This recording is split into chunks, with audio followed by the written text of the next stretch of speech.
Buenos días a todas y todos. Esto es el podcast del frío. Como cada mes, tenemos una cita con aquellos temas de interés para el mundo de la refrigeración y con el objetivo de que puedan llegar a todo el sector, desde los pequeños instaladores hasta los más grandes. Muchísimas gracias a todos los que nos seguís mes a mes en este podcast mensual que emitimos el primer jueves de cada mes en los canales de YouTube y Spotify. Este podcast es una iniciativa que pretende dar cierto conocimiento de determinados temas en el mercado de la refrigeración y sobre todo para que la gente aprenda de frío y sus tecnologías. Objetivo que poco a poco estamos consiguiendo. En el día de hoy nos acompaña una persona que no es muy conocida en el sector del frío, pero sí en el de los variadores de frecuencia. Él es Antonio Moedano, responsable de SAP de Danfoss Drives para España. Antonio lleva varios años trabajando en la división de variadores y accionamientos de Danfoss y está acostumbrado a dar formaciones técnicas a lo largo de España y es uno de los expertos de la empresa en el tema de HVAC y refrigeración. Antonio, bienvenido y muchísimas gracias por aceptar la invitación a esta nueva edición del Podcast del Frío. Gracias a vosotros y nada, muy buenos días a todos. Vale, quiero dar también las gracias por tu presencia a Joaquín Ariño y Eduardo Solana, que nos han facilitado tu presencia hoy aquí, a los que aprovechamos para mandar un cordial saludo. Quiero que este podcast que hacemos sea como el último, algo dinámico. Y la primera pregunta es, ¿qué criterios hay que seguir a la hora de seleccionar un variador para compresores semiherméticos o de tornillo? Tanto como con arranque descargado como sin arranque descargado. Bueno, el principal criterio, el principal punto a tener en cuenta, básicamente es que el equipo del variador sea capaz de entregar la corriente nominal o máxima de operación del compresor, ¿vale? Esto sería suficiente si el arranque es descargado.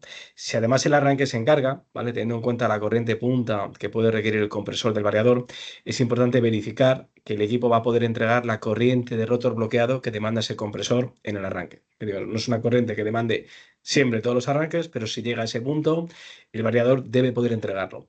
En ese caso, el FC103 permite, gracias a la selección del par compresor, entregar durante un tiempo máximo de 10 segundos una corriente de salida prácticamente dos veces la nominal, ¿vale? Esto nos permite, en la mayoría de los casos, poder entregar esa corriente de arranque en carga sin tener que sobredimensionar el equipo una talla por encima.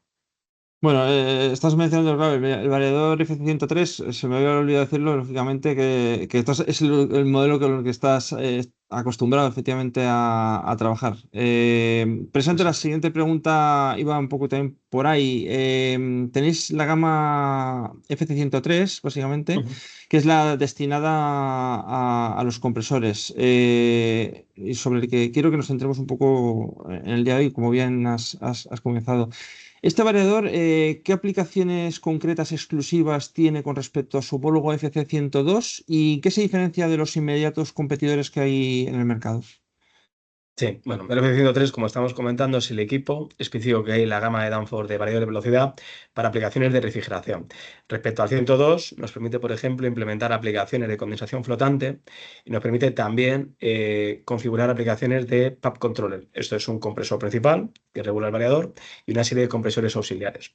En cualquier caso, respecto a la competencia, tenemos que decir que el F-103 es el equipo específico en la gama de aplicaciones de refrigeración de Danfoss. Danfoss tiene una gran experiencia como fabricante de mercado, ¿vale? En este caso ha aprovechado la tecnología dedicada a nivel de compañía, a nivel de producto, en el caso de los variadores. El 103 permite, por tanto, configurar de una forma muy sencilla, gracias a un asistente que tiene personalizado, cualquier tipo de aplicación, con compresores, con condensadoras, set point flotante, set point fijo, control también de ventiladores y de bombas.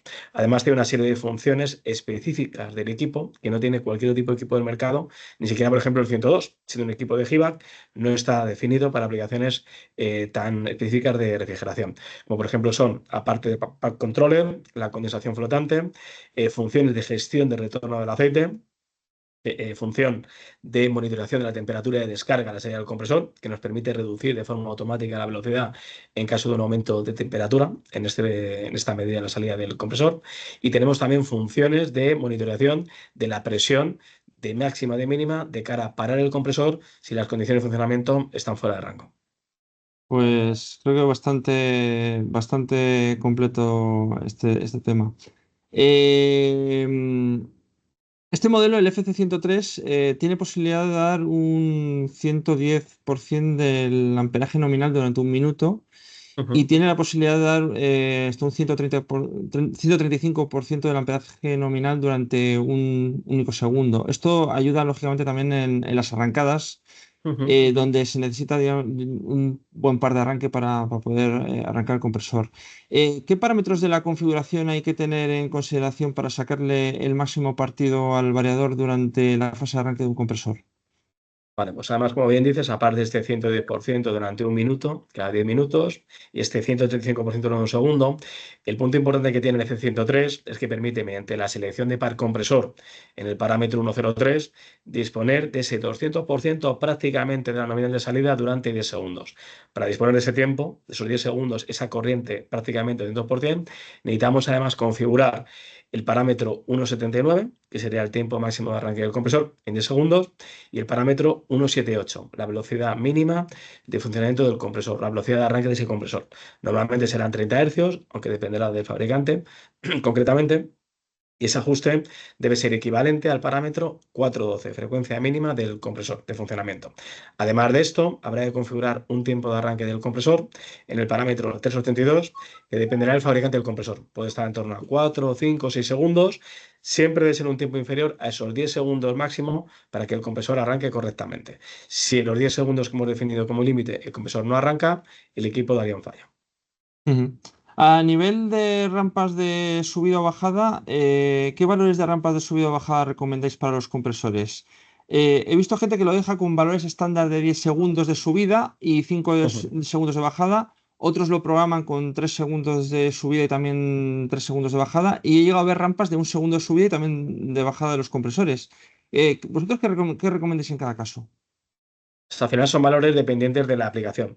Evidentemente no es lo mismo un equipo de 15 kilovatios que un equipo, por ejemplo, de 250 kilovatios.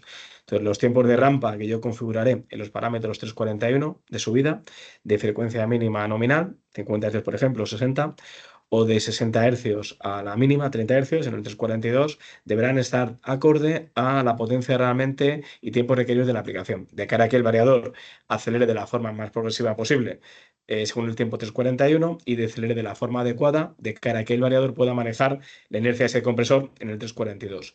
Por otro lado, es importante, como comentábamos en el arranque de un compresor, ajustar una aceleración suficientemente rápida en el parámetro 382 para disponer de ese sobrepar máximo en el arranque, y debe ser siempre un tiempo inferior a los 10 segundos de tiempo límite que definíamos. Ujú. Creo que queda más o menos bastante claro.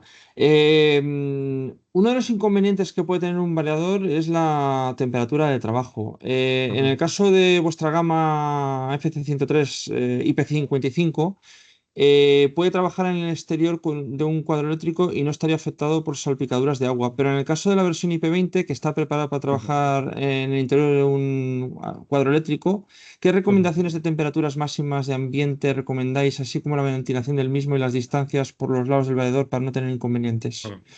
Sí, en el caso de los equipos de la gama Danfoss, concretamente el modelo 103, la fijación máxima de temperatura correspondería a 55 grados temperatura máxima, temperatura ambiente, ¿vale? Evidentemente la temperatura nominal de trabajo son 45 grados y por encima de esos 45 grados, incluso para un equipo IP20, hay una reducción de potencia. En ese sentido, si queremos trabajar con un equipo IP20 dentro de un cuadro con las condiciones ambiente de temperatura máxima, 45 grados, ¿vale? Es importante verificar, según la guía de diseño, qué pérdida de potencia tiene el equipo y qué disipación de calor necesita ese variador, ¿vale?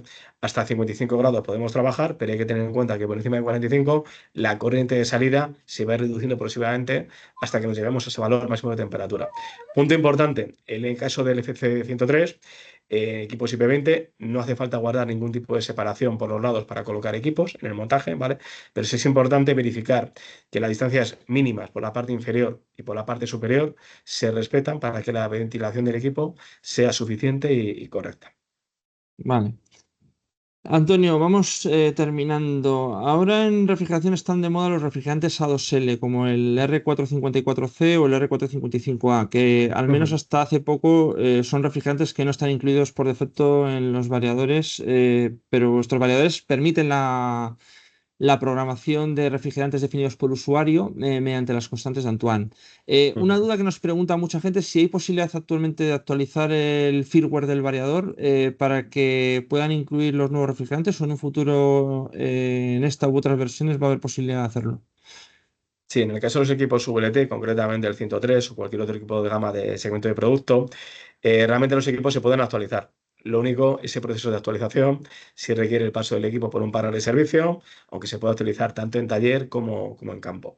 Actualmente la versión de software actual de los equipos, de los FC103, soporta estos dos tipos de refrigerante. Entonces, cualquier equipo que compre un cliente ahora mismo permitiría ese tipo de control PID, en el cual sea el variador el que realiza la regulación PID a partir de ese refrigerante que he seleccionado. Si quiero un equipo más antiguo, actualizarlo, como os comento, se puede realizar, ¿vale? Pero hace falta, en ese caso, la licencia de un técnico, bien en campo o en taller para actualizar la versión de software. En cualquier caso, como bien comentas, gracias a las constantes de Antoine, que es posible configurar un equipo, es posible definir cualquier tipo de refrigerante ad hoc para cualquier tipo de aplicación de frío. De acuerdo. Antonio, ha sido un auténtico placer. Quiero darte las gracias por haber estado en esta edición del Podcast del Frío. Hoy nos has dado Igualmente, una masterclass y esperamos que sea muy provechosa para animar a los usuarios a montar valores de frecuencia de las instalaciones, que además de las ventajas que tienen para la eficiencia energética, ahora ujú, también se pueden conseguir, iba a decir subvenciones, pero más que subvenciones, digamos, es que gracias a los CAEs se puede, digamos, conseguir que determinadas empresas puedan comprar ahorros energéticos. bueno, muchas gracias a vosotros y bueno, me alegro de haber aportado lo que he podido por mi parte. Cualquier cosa, por supuesto, ya sabéis dónde estamos en el, bueno, el contacto de soporte tanto por correo como por teléfono. De acuerdo. Y a vosotros os esperamos el próximo mes en una nueva edición del Podcast del Frío con un nuevo invitado o invitada que aporte su conocimiento en el sector de la refrigeración. Muchas gracias por vuestra atención y hasta entonces.